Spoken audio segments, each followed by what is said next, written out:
You decide to raise your hand right now, just to prove a point. You feel the decision happen first, then the movement follows. That seems obvious. That seems undeniable. But a scientist in a lab in California once proved your brain had already made the decision before you knew about it. This is going to sound impossible. Stay with it anyway. In the early 1980s, a neuroscientist named Benjamin Libet wired people up to machines that could read the electrical activity of their brains. He asked them to flex their wrist whenever they felt like it. No pattern, no pressure, just whenever the urge struck. Then he asked them to watch a fast-moving dot circling a clock, and to note the exact moment they became aware of wanting to move. Here is where it gets strange.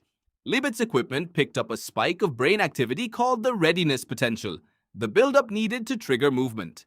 And it appeared before the person reported feeling the urge to move. Not after. Before. Your brain was getting ready to act before you knew you wanted to, by a few hundred milliseconds. In the world of decisions, that's an entire lifetime. So who's actually driving?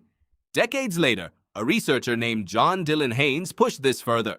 Using far more sensitive brain scanners, he found that in some cases he could predict which button a person was about to press up to 7 seconds before they consciously decided. 7 seconds, an eternity. Somewhere in your prefrontal cortex, a pattern was already leaning one direction, long before the thought, "I'll press this one," ever crossed your awareness. You weren't lying when you said you chose it, you just weren't first. That sounds like it's taking something away from you, like you're a puppet strung along by neurons.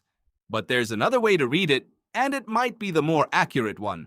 A researcher named Michael Gazzaniga studied patients whose brains had been surgically split, the two hemispheres no longer talking directly. When one half caused an action, the other half, the half responsible for language, would instantly invent a confident, detailed, completely fabricated reason for it.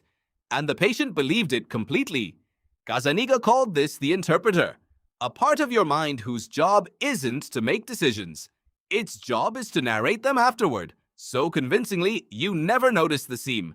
So the picture looks like this. Somewhere below the surface, systems shaped by millions of years of survival pressure are constantly weighing options: threat or safety, approach or avoid. By the time a decision reaches daylight, your conscious mind steps in and says, "Yes, that was me, and here's why."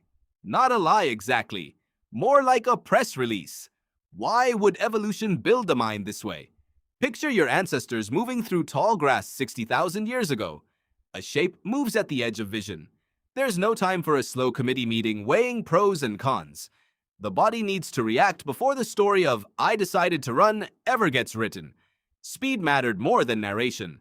That wiring didn't disappear when the grasslands turned into cities and grocery store aisles. You still carry it. Every time you instantly decide you're hungry the moment you smell bread, some of that decision already happened before the feeling of deciding arrived. Does this mean free will is a myth? Scientists still argue about that, and probably will for a long time.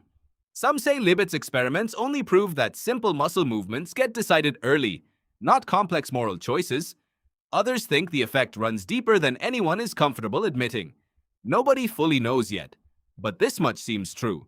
The feeling of choosing and the mechanics of choosing are not the same event, happening at the same time.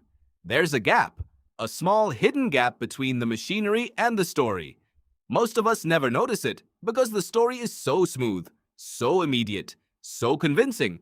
So the next time you feel certain about something, certain you suddenly wanted coffee, certain you suddenly disliked a stranger's tone, it might be worth asking where that certainty actually came from, not with suspicion, just with curiosity, because some of it may have arrived in your mind already finished, wrapped, and labeled, long before the part of you that feels like the author ever picked up the pen.